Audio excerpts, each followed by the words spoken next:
भाग दौड़ भरी जिंदगी है और रुकना मना है, पर दौड़ना क्या होता है ये बस रैली में आकर देखिए। 5:30 और 5:45 मिनट के बीच जिंदगी और सपनों का फासला होता है। ये 1600 मीटर हमारे लिए दौड़ नहीं है, बल्कि बचपन से लेकर अब तक का सबसे कठिन रेस है जिंदगी का, जहां हमें सिर्फ 1600 मीटर का दौड़ नहीं बल्कि जिंदगी का एक फासला तय करना पड़ता है। गुड और एक्सीलेंट के बीच में कितना गैप होता है ये बस पैर ही जानता है। धरती से आकाश तक दिखाई देने लगता है 1600 मीटर। पैर का तो खैर नहीं, लेकिन मन और दिल को समझाना पड़ता है कि नहीं दोस्त, बस एक कदम और, बस एक कदम। रैली में आदमी दौड़ता नहीं है, भागता है। वो भागता है ताकि उसका बेरोजगारी पीछा न कर सके। वो भागता है ताकि उसके घर में दोनों बहनों की अच्छे शादी हो सके। वो भागता है ताकि उसके छोटे भाई का हर सपना पूरा हो सके। वो भागता है ताकि समाज में कहीं ठहर सके। वो भागता है और बस भागते रहता है, क्योंकि मैंने पहले ही कहा था, भागते और बड़ी जिंदगी है और रुकना मना है। कम उम्र में जिम्मेदारी की समझ ही तो फौज है, और खुद को दरकिनार करके दूसरों को सुकून की जिंदगी देना ही तो एक फौजी का कर्तव्य है। ये रैली हम जैसे लोगों के लिए कंपटीशन नहीं बल्कि जिंदगी का एक मिशन है। इतनी बार जा चुके हैं, इतने रोड नाप चुके हैं, जैसा लगता है ये खाली रोड नहीं, हमारे जिंदगी का एक हिस्सा है।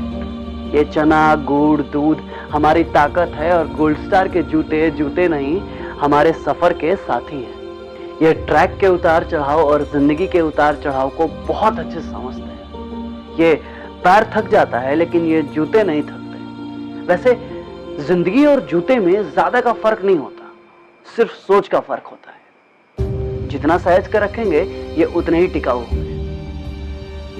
हाँ, बस सहेज के रखने का हुनर मालूम होना चाहिए। रैली निकालने के लिए आदमी को आदमी नहीं भूत बनना पड़ता है।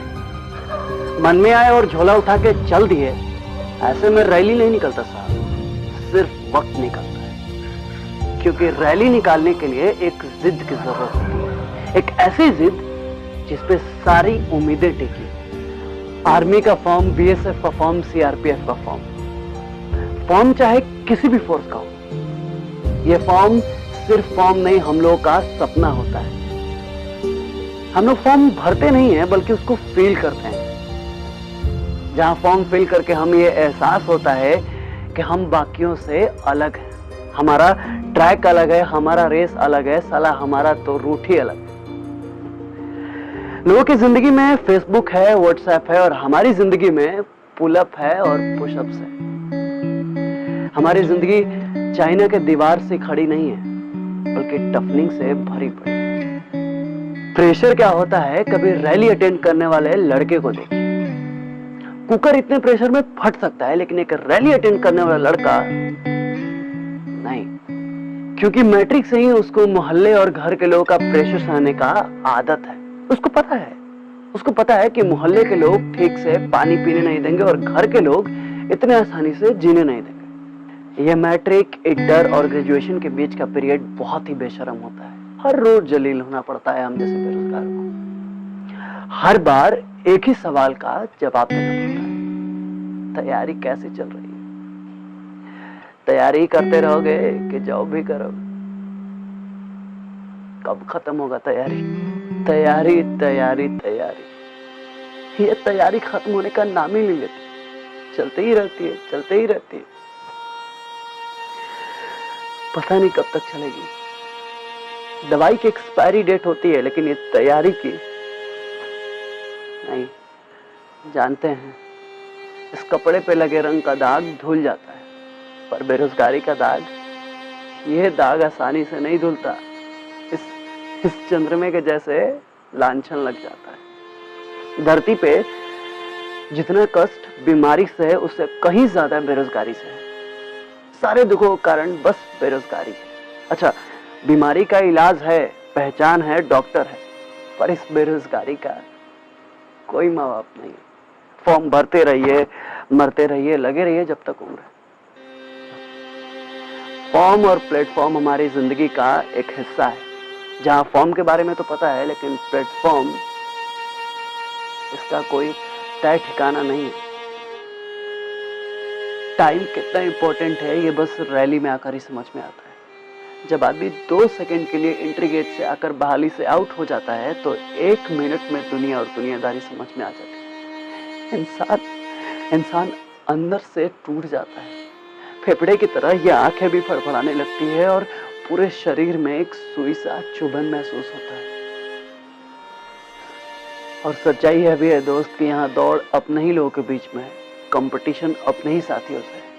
जब किसी एक को ही पछाड़ कर आगे बढ़ना हो, किसी एक को ही धकेल कर आगे बढ़ना हो, तो वो वहां रास्ते में कौन गिरा कौन संभला किसी को क्या फर्क पड़ता है। इसलिए दोस्त रुकना मत, झुकना मत, क्योंकि यहाँ जो एक बार गिरता है उसे संभालने का मौका नहीं मिलता। फौज में भर्ती होने का जुनून और उस वर्दी को पाने का दीवानापन, यह बस वही जानता है जिसके नींदों में छोटे छोटे सपने होते हैं। एक आर्मी में भर्ती होने वाला लड़का अपनी सांसों के उफान से समझौता करता है और अपने दिल की धड़कनों को अपनी कदमों की गति से एडजस्ट करता है और एकाएक अपनी मासूम सी उम्र को झोंक देता है रोजगार की भट्टी में। और अपने पसीने के नमकीन घुटों को पीकर वो इस कदर खुद को रगड़ता है ताकि जिंदगी में जलेबी की तरह मिठास मिल सके, जिसके लिए वो दिन रात जलेबी की तरह घूमता फिरता है। ट्रेन के जनरल डब्बों में अधजगी आंखों में नींद का सपना लिए हुए देश के हर कोने का रैली अटेंड करते हैं। सुबह 5 बजे दौड़ने के लिए रात 1 बजे से लाइन में लगकर रेल बन जाते हैं। कहीं गिरते हैं तो कहीं गिरा दिए जाते हैं, कहीं 2 सेकंड के लिए हटा दिए जाते हैं। फिर भी कोशिशों का सिलसिला लगातार चलते रहता है और किसी एक दिन एक लंबी छलांग के साथ खुद की जिंदगी को पाले। और फिर सिलेक्शन के बाद गांव को छोड़ते समय उसकी आंखें डबडबा जाती हैं, गला सूखने लगता है, उसके दिल की धड़कनें तेज हो जाती हैं, उसके पैर गांव छोड़ने को राजी नहीं होते। फिर वो याद करता है गांव की उन पथरीली सड़कों को जिस पे उसने पानी की तरह अपने पसीने को बहाया था। वो देखता है अपने गोल्ड स्टार के जूतों को जो एक प्रमाण है उसके परिश्रम का। फिर सहलाता है बड़े प्यार से अपने उस कामधेनु को जिसके दूध ने उसकी धमनियों में ताकत दी है। फिर देखता है अपने टूटे हुए छपरों को, फिर देखता है पिता के झुलसाए चेहरों को, माँ के फटे आंचल को जिसने कभी ममता की कमी नहीं होने दी। फिर देखता है अपने बहनों के सुनी हुई हथेली को जिन्हें समाज में पीले होने की जिद है। और फिर आंसू पोंछ के देखता है अपने कंधों को जिसमें समझदारी और जिम्मेवारी का वेट मेडिकल कैटेगरी से ज्यादा